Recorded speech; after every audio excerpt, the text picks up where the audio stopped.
we have to start, but I don't want to say action. Continue, right? Yeah, continue. Hey, Randy, hope you We could had get one of those clicker a things. clapper. Like, You how do you clap. start? I forget what you call them, but yeah, there's some fancy name for it. Right, right. Well, I hope you had a great weekend, Randy. Thanks again for briefly meeting, Yeah. and we're going to talk about curiousness and why that is important to leadership. And with that, enlighten me. Um, all the topics that we've picked for this little series are big topics. So I want to make sure that our listeners understand that we're just trying to get sort of some of the major themes out. And um, it's funny, curiosity has been such a part of my personal journey. I'm looking up, it'll be back if I show it to you, I'll show it to you anyway. I have this little plate here that says, I am still learning. It's attributed to Michelangelo. Right. So I look at that in the mornings and I think, yeah, I'm a couple months away from 60 and I am still learning. And I really have come to believe that curiosity is the secret sauce. I think curiosity is what keeps us vital in arguably what keeps us alive. The difference between a 90-year-old that, like my godfather's 93, he'll pick up the paper and he'll call me because he wants to tease out some idea.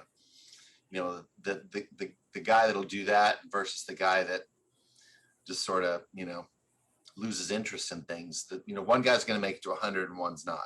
I really think curiosity is that powerful. And so when you put it in the context of leadership, curious leaders are always expanding their perspective, right? They're always looking to ask questions first, to take input from all levels of the organization, to have real meaningful relationships with their staff. And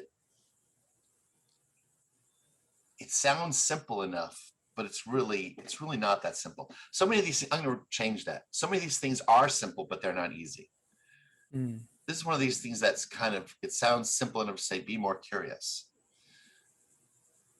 but it's not easy. And some people talk about, well, you approach the world with a beginner's mind, and that's a nice place to start. Like, just don't assume you have all the answers. I actually think it's more fundamental to that in terms of being, now I'm talking specifically about being the curious leader. I think the curious leader understands that to build an effective organization, the people in the organization need to feel seen, they need to feel heard, and only then should the curious leader speak, right? And by that I mean an effective leader is a curious leader. He invests himself in other people. He really cares. Hey, Phil, how's it going? No, really, what's going on? I saw you in the hall. You looked upset about something. Or how's your family? Wants to get to know you, wants to connect you on a deeper level. Or, hey, heard you went on a trip. What was the best thing that happened? But in an authentic way, right? So that person, when somebody feels seen, they can show up as their whole self. When they show up as their whole self, you get their best. You take away that fear of looking stupid. There was a Google study that said psychological safety, that willingness to share openly and not be afraid of coming off, badly, is the key to great teams. That's a bit of a side thing, but it's related to this sort of curious leadership creates trust. Trust creates great performance by great teams. It doesn't sound like something that you can fake. Like, you can't fake curiosity. I think people try, and boy, man, we humans have this tuning fork, this natural antenna for BS and for what's authentic and what's not. And if you're like, hey, Phil, how's your weekend? Like, they're like, oh no, he doesn't really care. He doesn't want to know the answer. Yeah, like, what's your angle? Why are you asking? Yeah, right, exactly. But it's like, hey man, last time you told me about Jasper doing this or that or whatever, and how's it going? What's happening with him? You're like, oh, he remembered the last conversation. It's a real question about a real person. He actually cares, has some interest. So I think then the second thing is the curious leader sees his people and he really hears his people. Hearing is not the same as listening. We talked about this at the first unconference, the difference between level 1, 2, and 3 listening. And there's a difference between listening so that you can present yourself as the sage, right? So you can be smart, or listening when you've already got your questions and answers preloaded. You're just waiting for the opportunity to jump in and say something you've already programmed, versus going with the person where they're taking you, actually being present, which is something we've talked about as well. And that involves, the curious leader builds that trust by truly valuing the input, truly hearing, not just listening. And that involves quieting your inner voice. And that's a hard thing to do, especially for a lot of leaders that have reached the position of leadership by being the expert or the answer machine, right? That was me for a long time. I was a partner in a New York law firm. I was expected answer machine, right? That's not the same as having a curious mind and bringing people up by seeing them and hearing them. And then the last thing is curious leaders, when they speak, the best ones, it's like 80% questions and then 20%, okay, here's what I heard you say, a little bit of mirroring. Where are we going to take that into effective execution? And how can I help you get there? And how can I help you? How do you want to be accountable? It sounds like the curiosity then, if I understand what you're saying, it extends the boundary of your employment. It's not just about how are the numbers, how are the sales, what's the marketing team doing, curiousness. It's like, how are you doing? See, I think that's a great way of looking at it. I know for myself, I've been on plenty of teams where there are much smarter people than me for the numbers. People who can read spreadsheets better, people who can do budgets better, people who can do branding better and sales better, and like better. That's so. Why not use the talent of those people by untapping their best thinking through deep questions and really honestly being curious and showing up and seeing them and acknowledging their talent, hearing what they have to say, and then speaking only after fully seeing and hearing them. And I was funny, I was talking to a leader just recently, and I'm not sure where this came from, but this person said, yeah, I use the weight model when I'm speaking to my team. It's like the weight model. It says, why am I talking? Wait. And I think practicing being the last person to speak is a really powerful way to build your curiosity muscles, right? You're much more in tuned, you're really listening, you're asking questions rather than teeing yourself up as the sage on the stage with all the answers. So is it a corollary or an inverse to something like, to be curious as opposed to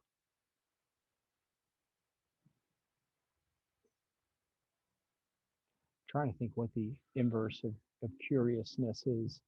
And so it sounds like curious is curiousness. So it sounds like curiousness is being interested in the whole person. And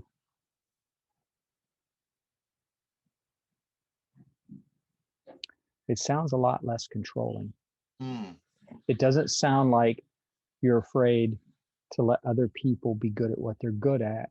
You're just listening and trying to understand, because the leader, to be honest, doesn't know everything. They're really trying to trust the team. So it sounds like you're, in a way, a person who is being curious, genuinely curious, is trying to listen and delegate and trust rather than control. Or at least that's how someone would come across to me if they were really being curious. I like that a lot. Because I think the really curious leader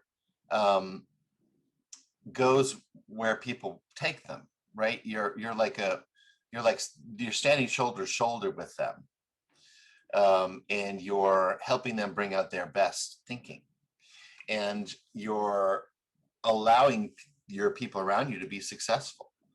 And sometimes, like I said a few moments ago, sometimes the people that get promoted are getting promoted because they have brought lots of solutions, and they have a model, and they want to apply the model, and they want to, project, I'm the expert. And that can foreclose the curiosity that can really grow your organization and really uplift and empower your best people. And hopefully that's what makes everything work, which makes the organization more successful. So it's funny. When I went to law school, you're always taught to ask why questions. And why is sort of almost an accusatory question, like there's a right or wrong answer impliedly in why questions.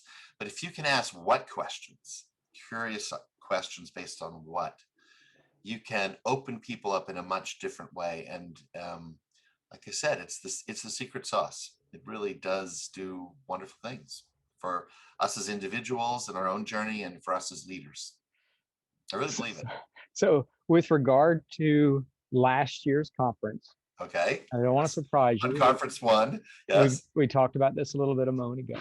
Yeah. What were you thinking? I'm not asking why. What were you thinking when you gave us the afternoons off? Like that to me was so startling, and yet it was so amazing in the end. I was like, oh, this is perfect. It was really interesting. It was being in the moment. In coaching, they talk about dancing in the moment, literally the idea of just being open to what's happening, where you're going, how people are feeling. And I think reading the room is a undervalued trait. People get very locked into their bullet points, their PowerPoint, their agenda, whatever's on their laptop, right? And this is the no PowerPoint conference, right? So I remember visiting with the group, and I remember that we had worked really hard the previous day. We started with something that people had really dug into, but I just felt they were still processing. I felt there was a little bit of weariness. I thought, what a great group of people are here, and they need some time to, lay on the floating raft out in the lake and just share what had landed on them so far, where they were, what they were feeling. And I had some sense, but I was surprised and ultimately had a little private giggle over how alarming it was to you and some of the others to go off agenda, like free time that wasn't really free. It was we have a set list. You can't just change the set list. We have to get through the set list. Right. But the challenge was, don't go back to your room and open your email. Turn on your PC, your laptop. Sorry, PC boy, just dated myself. But use this time to just sort of, let's incubate what we just shared. And then let's see where we go. Let's see what comes out. And I think one of the things that we did was we each took like a 15-minute sort of sojourn. Some of us went for a walk, some just sat in the rocking chair, some went for a paddle.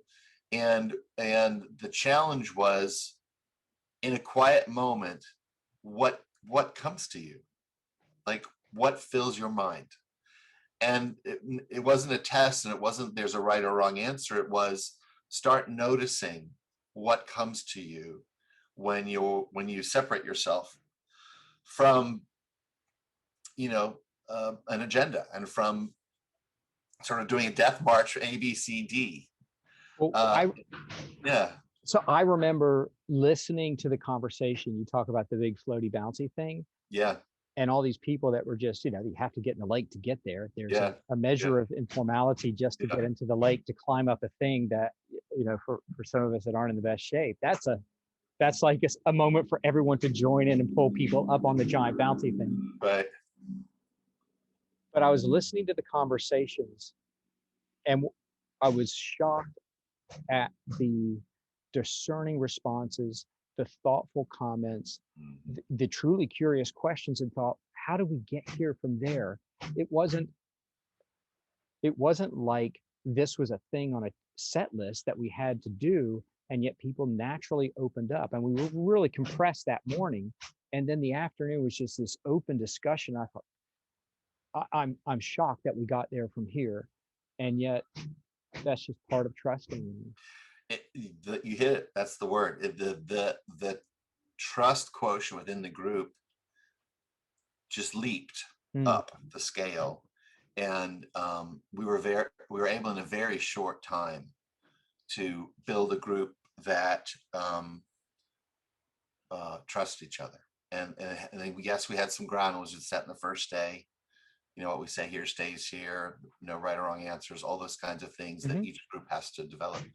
But it's one thing to have a rule book, it's another thing to feel it and to live it. And that group, and I'm very grateful to that group, was able to very quickly get to a point where people were doing real sharing, real reflection, in some cases sharing some hurts and some doubts.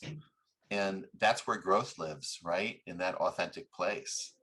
And I think, you know, that's what you've allowed us in the space that we've gotten for us down in Florida. It's the kind of place that where you can find that if that's what you're looking for. And I think that makes it special and kind of unique. So I'm really excited we're going for round 2.